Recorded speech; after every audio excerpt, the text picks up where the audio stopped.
सम्राट अशोकाची जयंती आपल्या देशात का साजरी केली जात नाही? खूप विचार करूनही उत्तर सापडत नाही. तुम्हीही या प्रश्नांचा विचार करा. सम्राट अशोक. वडिलांचे नाव बिंदुसार गुप्ता, आईचे नाव सुभद्राणी. सम्राट, ज्याच्या नावाने जगभरातील इतिहासकारांनी महान हा शब्द लावला. कोणाचे? सम्राटचे राजेशाही चिन्ह अशोक चक्र भारतीयांनी त्यांच्या ध्वजात ठेवले. सम्राट, ज्याचे शाही चिन्ह चारमुखी सिंह हे भारत सरकारने राष्ट्रीय चिन्ह मानून चालवले आहे आणि सत्यमेव जयते स्वीकारले आहे. ज्या देशात सैन्याचा सर्वोच्च युद्ध सन्मान सम्राट अशोकाच्या नावावर आहे तो अशोक चक्र आहे.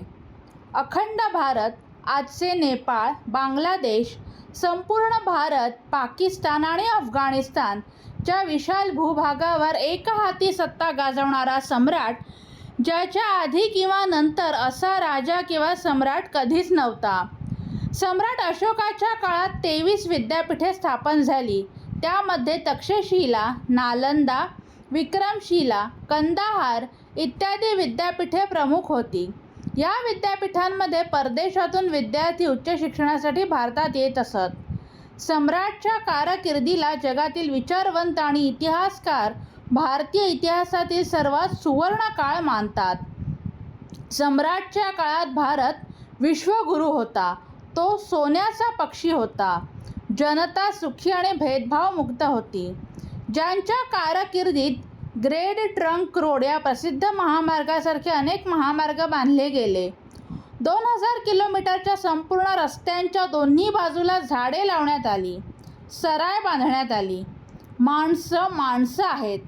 प्राण्यांसाठीही पहिल्यांदाच वैद्यकीय गृह म्हणजे हॉस्पिटल उघडण्यात आली. प्राण्यांची हत्या बंद झाली.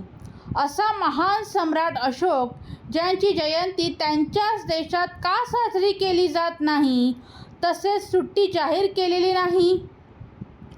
ज्या नागरिकांनी ही जयंती साजरी करावी ते आपला इतिहास विसरले आहेत आणि ज्यांना हे माहीत आहे त्यांना ही जयंती का साजरी करावीशी वाटत नाही हे कळत नाही. हे खेदजनक आहे. जो जिंकतो तो चंद्रगुप्त होण्याऐवजी जो जिंकतो तो सिकंदर कसा झाला? चंद्रगुप्त मौर्याचा प्रभाव पाहूनच अलेक्झांडरच्या सैन्याने युद्ध करण्यास नकार दिला होता हे सर्वांनाच माहीत आहे. मनोबल वाईटरित्या तुटले आणि अलेक्झांडरला मागे फिरावे लागले. आपण सर्वांनी मिळून ही ऐतिहासिक चूक सुधारण्याची शपथ घेऊया. किमान 5 गटात पाठवावे. काही लोक पाठवणार नाहीत, पण मला खात्री आहे की तुम्ही नक्की पाठवाल.